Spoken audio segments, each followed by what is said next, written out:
Korang rasa power ke dalam slang Malaysia? Dari Sabah sampai Perlis, semua ada gaya tersendiri. Jom tengok negeri mana punya slang korang boleh teka betul. Lu mau pergi mana itu hari? Negeri mana selalu guna slang ni? Sabah. Udok Gimano. Slang ni berasal dari Terengganu. Hang pi mana tadi? Slang ni dari negeri Kedah. Macam tu je ke? Ish, tak patut. Slang ni paling biasa di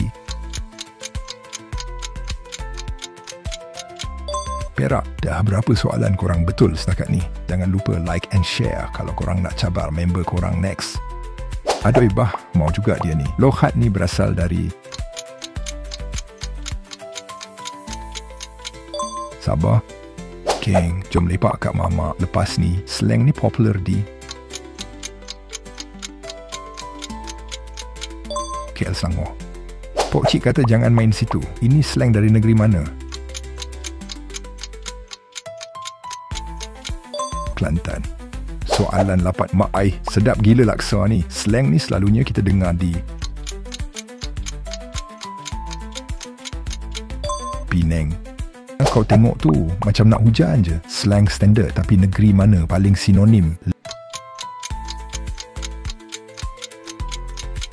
Johor. Plus, Tamek suka makan kolok mi. Lokhat ni datang dari